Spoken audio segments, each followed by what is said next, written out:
You are listening to the Life Coach School podcast with Brooke Castillo, episode number 490. Welcome to the Life Coach School podcast, where it's all about real clients, real problems, and real coaching. And now, your host, Master Coach Instructor, Brooke Castillo. Hi, my beautiful friends. Welcome to the podcast. I'm having an incredible day. I woke up this morning. I'm in San Diego right now. We rented a house here for the month, and the pickleball here is crazy. Everyone is so good in this area. It's wild. It's so fun. So I woke up this morning and went to open play by myself. And the way open play works at pickleball is you go and you put your racket in this little stand, and then when there's an open spot, then you just jump in, and you jump in with any partner that is also kind of single in the open play. And so you end up playing with lots of different people, getting to know lots of different people and playing with them on your team. And I just did that for 2 hours, and I met the coolest people, and we had the most fun. I'm telling you guys, pickleball is the answer. It is such a fun social thing to do. You get a great workout, and we laughed the whole time. It was great. Great time. So I came back, and I'm actually teaching a class today in Get Coached. I'm coaching a class today. And one of the questions that came in ahead of time was so good. It was about the difference between boundaries and avoiding. And it's such a great question, because I think a lot of times people confuse the two, and we use psychological language to justify our own behavior sometimes in a way that may not be healthy. And so I think what's going on with this client, what was going on with her is she was basically using the word boundary, but she was actually just avoiding this person. And listen, first and foremost, what I want to say about that is you are a grown-ass adult, and you can do actually whatever you want to do when it comes to your relationships. And I think this is an important part that maybe I don't talk about a lot, and I want to make sure I do. If you want to avoid a certain person, if you don't want to be around a certain person, if you don't want to talk to any person in your life, you just don't have to. And you can decide, no, I don't want this person in my life, and I don't want to talk to them. Now, there are times that I have done this, and my students have done this, my clients have done this in a way that is very healthy, and I think very positive for our lives. And it's not an avoidance tactic. It's just, this is someone that I do not want to have a relationship with, because I don't want to work on my relationship with this person because it doesn't matter to me, or I don't want to work on myself as it applies to this person. Now, the way that you know that it's healthy, or the way that I would help you define that it's healthy, is it feels clean. There's not a lot of resistance around it. There's not a lot of anger around it. It's just simply kind of a self-love tactic. And that's a beautiful thing and highly recommended. And that includes family members, y'all. That includes people you're supposed to be around. You can decide as an adult person not to spend time with someone, period. That is your right. Now, where boundaries come in is when maybe there's a person in your life that you don't want to cut out of your life. You don't want to avoid them. You want them in your life, but you want them in your life in a way that supports you taking care of you in a healthy way, and making sure that there are some boundaries that you've set up for yourself that keeps you being who you want to be in relation to this person. Okay. So the first one is, I've just decided I don't want this person in my life. The second one is, I want this person in my life. I want to be able to interact with this person, but here are my boundaries for myself. And the third one that some of us do is we just avoid people because we don't want to do our own work. And we end up suppressing a lot of emotional kind of turmoil and emotional work that would ultimately benefit us in our lives. So let's talk about the three, how to distinguish between the three, whether you're actually putting up boundaries or whether you're just avoiding a situation. I'm going to give you an example from my dating life. I'm no longer dating. I'm in a relationship now, but if you've listened to the podcast for a while, you know that I was dating a lot for a while. And one of the things about dating is you meet a lot of people in a short amount of time. And oftentimes I would meet someone, be introduced to someone or go on a date with someone and decide, I don't want this person in my life. This is not a relationship I want to be committed to. I don't even want to be friends with this person. I don't need boundaries with this person. I'm just going to basically ghost them in my life and say, no thanks, bye. And I usually just feel a sense of peace around a decision like that. I feel like, no, this is in my best interest for me. I'm taking care of me. I don't have any animosity or negative feeling toward the other person. It's just super clean, just a decision. For example, I don't want anyone in my life that doesn't have shared basic values of humanity that I share. I don't want someone in my life that talks to me in a way that is mean or vulgar or negative or constantly complaining. Like, it's just not necessary. And I'm not going to put in the work to a relationship with someone that I just met if that is the case. And there have also been relationships and people that have been in my life that I've decided I didn't want in my life anymore in a significant way. And I've made that decision from a place of kind of health and healing. And here's what I mean by that. And this is for those of you who are considering maybe having someone in your life or not. I always like to ask myself, is there more for me to learn in this relationship? And I usually know if there's more to learn in the relationship if I'm not being my best self in the relationship. In the earlier example, the dating example that I gave you where I just decided I didn't want someone in my life, I'm being my best self. I'm showing up as who I want to be. I'm being kind. I'm being loving. I'm being open. And this person is showing up as themselves in a way that isn't compatible with me. It's just a beautiful ending. Bye. And that's fine. And it's usually mutual. You usually know when you're not like fully compatible with someone. And that goes for friends too, right? Like, I think a lot of times we think relationships aren't successful if they don't last forever. And I don't actually believe that at all. I think that you can be in love relationships. I think you can be in parenting relationships. I think you can be in marriages. I think you can be in friendships, family relationships that have their seasons in your life and are gorgeous, beautiful, successful relationships that end in the current format that they're in and nothing has gone wrong. It's just like an evolution. And I think if more people understood that, we would be, I think, more willing to kind of break up relationships without destroying them first. That's something that I see quite a bit. I think somebody doesn't want someone in their life in maybe a love relationship. And so they'll do something or they'll start acting in a way that makes it very volatile. And then the breakup becomes somewhat justified in their mind. It's hard, I think, for some people to just end relationships or change the format of a relationship if nothing's going terribly wrong. It's just not a good fit anymore. So I think that's the first test is really, am I being my best self when I'm around this person, regardless of how they're behaving? Can I love myself and this person as I decide that I don't want this in my life anymore? And if the answer is yes, actually, my coach just told me the other day, she goes, it's good if you want to quit on your best day. You know that that's a good decision. If it's your best day of doing something and you still want to quit, that's a good thing.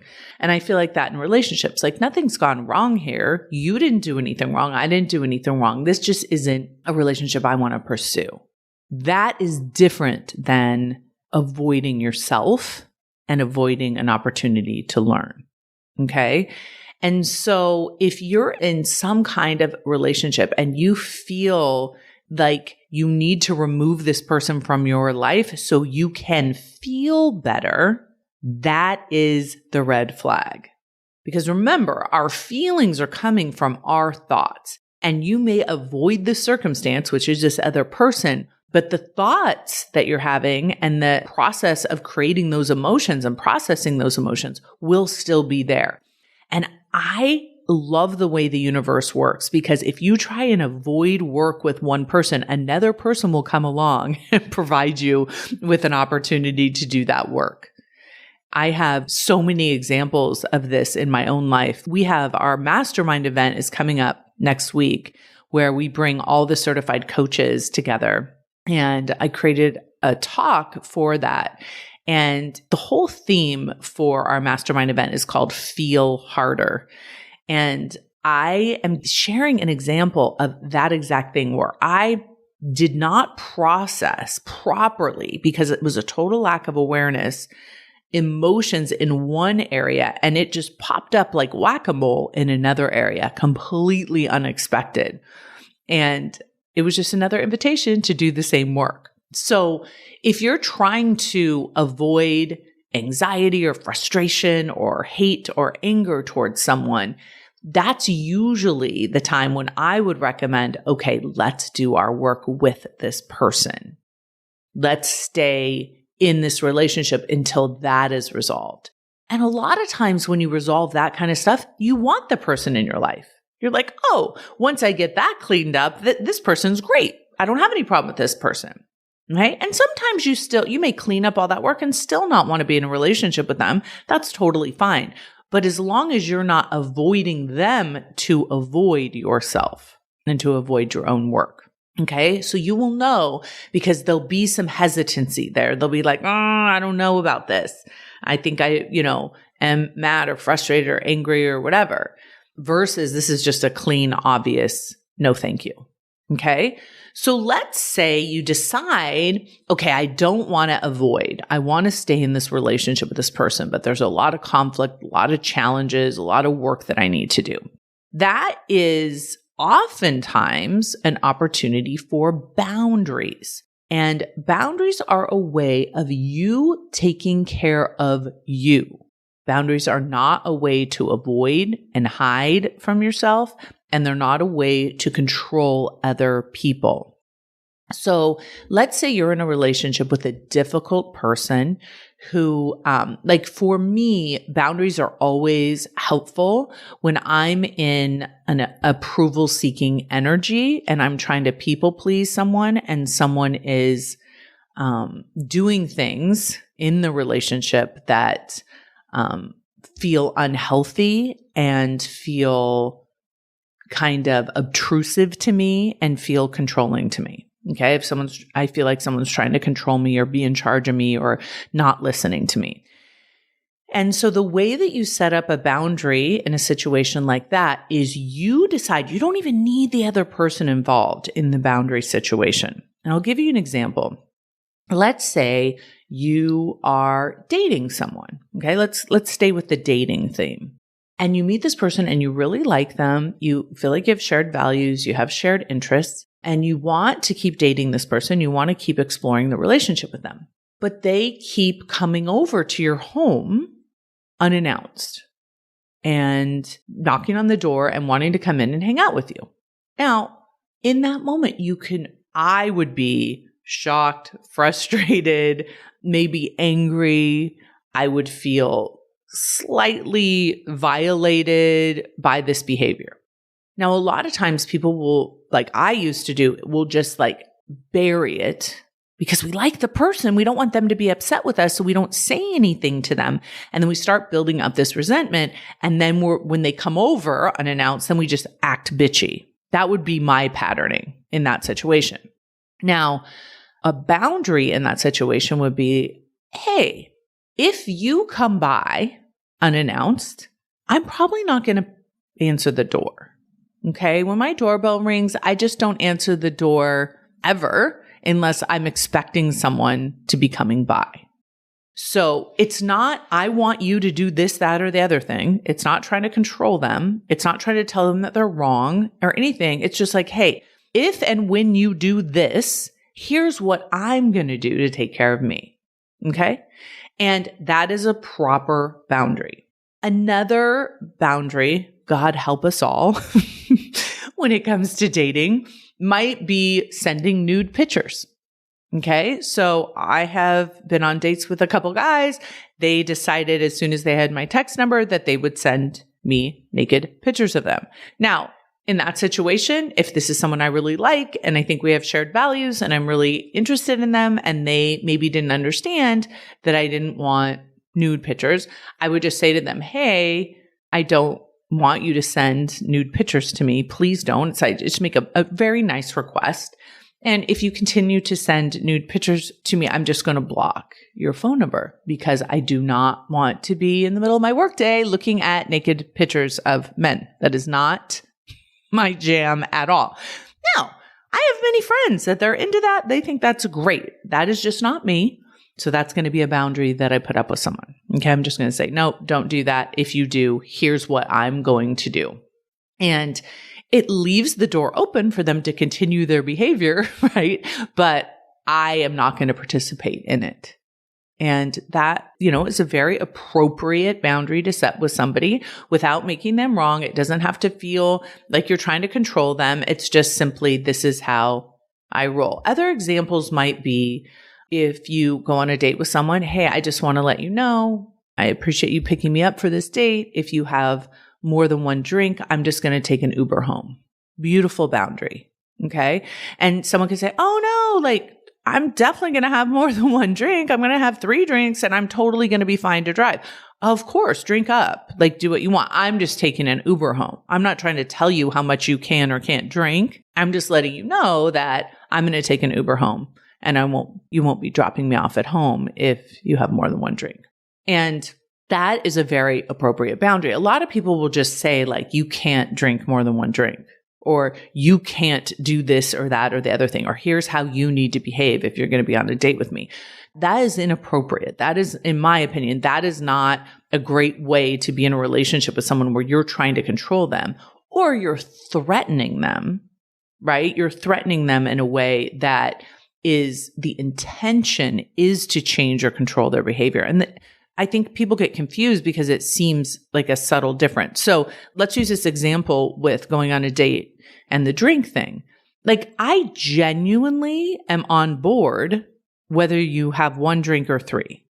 Either way, I'm not trying to control you. I'm just letting you know that this is what I'm going to do. And if that is genuine, you can do as you may, I just want to let you know something, that is a pure boundary. That's a very healthy, good boundary. If I'm listen, don't drink more than 1 drink because you need to give me a ride home. You drove me here and now you're responsible for giving me a ride home. Don't drink more than 1 drink or I'll never go on another date with you. Again, it's more of a threat. And that may be true for you. Hey, I don't want to date someone that drinks more than 1 drink. If you're a person that drinks more than 1 drink, we should probably just end this here. Okay. And that's, I think, appropriate and fine if you have some really strong stipulations about what your expectations are. And usually I feel like those should be set before you go on a date if they're that strong. But let's talk a little bit about the avoidance thing that I think a lot of people are doing and calling boundaries, and it's stunting your evolution. And that's what I wanted to really talk about here, to make sure that if you are someone that struggles in relationships, has a difficult time processing your own emotion, if you feel resentful and agitated a lot of the time, you may be using what you're calling boundaries and thinking that they're healthy in a way that is really kind of curtailing your growth. And one of the suggestions that I have for you is to think about anyone in your life that you feel like putting a boundary up affected how you feel in a negative way. And my dear client who emailed in to get coaching, that was her situation, is she had put up what she was calling boundaries with her family and just feeling terrible about it. and feeling like a lot of negative emotion and a lot of resistance around it. Like it wasn't done out of love for herself. It was done more out of avoidance. And my recommendation, if this happens to you or for you in your life, is that you sit down and you write down what your emotions are as it applies to this person. Do you feel frustrated? Do you feel angry? Do you feel hurt? Do you feel threatened? Do you feel unsafe? Whatever it is that you're experiencing, don't judge yourself. Just allow all of the emotions to be there. Okay. And to be in full, I like to use the example. You open up to them and you walk in and you actually feel the emotions. And then ask yourself, am I afraid to feel these emotions, or am I resisting these emotions? Am I avoiding these emotions? And a lot of times I'll ask myself, are you angry that you're feeling this? Like, is this making you mad that you're feeling these emotions? And typically that's a clue that there's some great work to be done.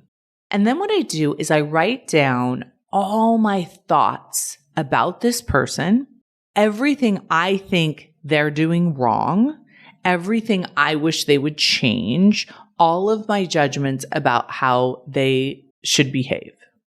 And I look at my response and how I show up and how I behave in my A line when I have these thoughts and feelings about this person. And typically it's not pretty. If you're setting a boundary with your hands on your hips, you're probably not ready to set a boundary. Okay. And I open myself up to the opportunity to be around and with this person and find my best self, to see where I might be getting triggered by something or upset by something, and see if I can respond with my best self.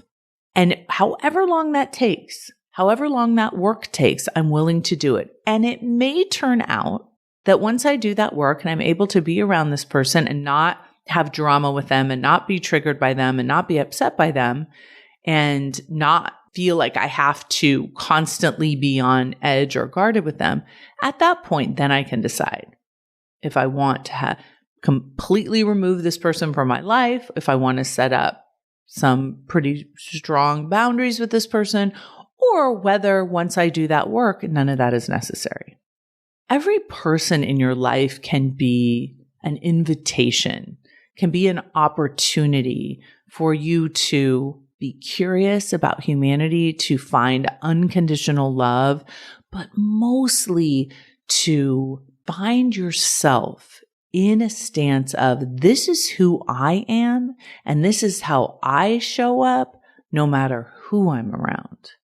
I am Brooke Castillo. I am loving. I am honest. I am confrontational. I am sarcastic. I am fun. I am funny, no matter who I am around. And I don't use other people to justify my bad behavior. And I don't try to avoid people that bring out the worst in me. In fact, the people that bring out the worst in me is my opportunity to look at the worst in me and heal it and understand it and change it. So there you go, my friends, the difference between boundaries and avoiding. Make your decisions wisely. Use your life as an opportunity to explore all the corners of yourself and to understand your true capacity for being a human who is non-judgmental, loving, and showing up as the best version of themselves. Have a beautiful week, everyone. Talk to you soon. Bye. Hey, wait, don't go. I have another example of awesome starting right now. Enjoy. Hey guys, it's Brig again with another coach that I want to introduce you to. This time it's Gabrielle Smith. I'm going to let her introduce herself to you, but she's an amazing master certified. Yes, we went through master coach training together, and I'm excited about what we're going to talk about. So she's going to talk about like the first 90 days. I love this concept. Go ahead, introduce yourself. Yeah, thank you for that introduction. My name is Gabrielle Smith, and I am a coach for coaches. I help coaches find their first paid client. And like Brig said, we're got the first 90 days, first 3 months are the most important, and they are where we struggle the most. And so I am so passionate and excited to help coaches get past that and start making money in their businesses. Let me ask you something. Why do you think that's the time that they struggle with the most, like those first 90 days? Why do you think that there's such a struggle there? What do you think they're thinking or doing or whatever? Yeah, I think a lot of it is decisions. They're struggling to make decisions. And entrepreneurship, like decision making, is very important. And we struggle with just deciding on what we're going to do, who we're going to help, and, taking action on, moving forward with it. So good. So good. And I get that because like for anybody, even if you're not a coach, like if you have a goal, those first 90 days, if you're in indecision, like you don't go anywhere. So I could see how like those first 90 days, making decisions, clear decisions is important. So like, what's one of the decisions you help them make in the first 90 days? So the biggest decision that trips most people up is figuring out who they want to help, figuring out what their niche is. And the reason it trips us up is because we're looking for the perfect niche. Yes. We think there's like this magical one. And once we choose that, then our business is going to blow up and everything is going to fall in place. Right. Yes. Like there's always that magical one. So how do you help them deal with that? Like go from there's this magic answer to picking and deciding on a niche and making these decisions. How do you help them make this decision? Well, so the things that they're trying in terms of looking for the perfect niche is they're Googling, they're researching, they're looking at what other coaches are doing, other successful coaches are doing. And the reason that does not work is because those niches were perfect for the people who chose them. Yes. But they're not necessarily aligned with who you are and who you're meant to be and who you're meant to serve. So how I help them is by helping them identify what's true for them. What's true for them by tapping into their like God-given gifts and their own life experiences. Mm-hmm. And we use that to connect them with the people that they're meant to help.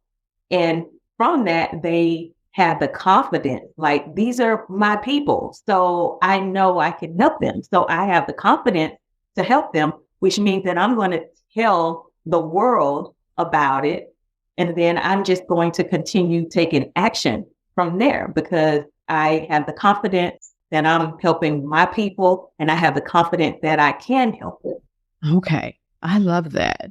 So then for someone else then that's maybe not a coach, so maybe they don't have what we call niche drama. For those of you who aren't coaches, like who you help is what we call niche drama, right? How can we relate this to like someone who's like, I don't know what career path to take or what job to take, what decision or what diet to take? Like, how can we make this helpful for them? It's like what works for them that's in alignment. I think I remember you saying something about alignment. I know you did. Yeah.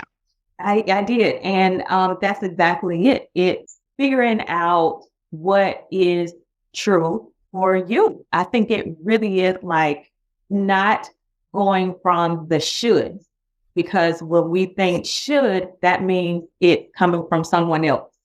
It's not coming from our own wisdom, our own true desires. Right. And so when we're making decisions for a career, for example, then we want to check in with what it is that we truly want, what feels good for us, and not what we should do. Because look, that's how some of us get into careers that we ended up being miserable in the first place, because we've done something that we should, we thought we should do. But yeah, just like being true to yourself, tapping into what it is that you really want, and just being in alignment with what you decide to do. So good. And also, I think there's a part of it is like there is no one way or one niche or whatever. We forget our ability to create it. Like we're the one that makes the niche work, not the niche. Like we found the gold mine. No, we make the gold mine. Like, yeah. And That's I'm so sure cool. that's what you help them do. Yeah, that's exactly what I help them do. And I think another part of it too is being willing to get it wrong. I think a lot of times we're so afraid to get it wrong, but it's like, be willing to get it wrong in order to get it right. Yeah. Because that's the only way you figure it out. Only way you figure it out. You have to be willing to get it wrong, because if you're willing to get it wrong, then you'll put yourself out there. You'll be willing to make a decision, try it out, evaluate, and then change it if necessary. If it's not sitting right, if it doesn't feel right, then you get to change it. Okay. But you have to be willing to try it, and be willing to get it wrong, fail at it in order to get it right. Okay. So in the first 90 days, we need to make some decisions. What we going to do, who we going to serve, find out what's an alignment for us, and then be willing to get it wrong. Yes, that's it. That's it. I love it. I love it. I absolutely love it. Okay. So won't you tell them all about you? Because I know if you're not even starting like this, if you're a coach or listening to this and you're thinking about this, but you're like, it's way past 90 days for me. Can you help them too? Oh, yeah, absolutely. If you're trying to sign your first paid client, that's my expertise. That's where my passion is. That's where I love helping coaches make that for themselves. Absolutely. Cool. I love that. Tell them how to get in contact with you. Give me all the deets. So my main one is IG on Instagram. I'm at The Thought Trainer on Instagram. It's my favorite. My DMs, they lit. I live in the DM. And my website, thethoughttrainer.com, Facebook, The Thought Trainer. So it's The Thought Trainer all across the board. I love it. Okay. So let's make some 90-day goals and make some breakthroughs. Yes, let's do it. Love it. Thank you. Thank you. Hey, if you enjoy listening to this podcast, you have to come check out Self-Coaching Scholars. It's my monthly coaching program where we take all this material and we apply it. We take it to the next level and we study it. Join me over at thelifecoachschool.com/join. Make sure you type in the lifecoachschool.com/join. I'd love to have you join me in Self-Coaching Scholars. See you there.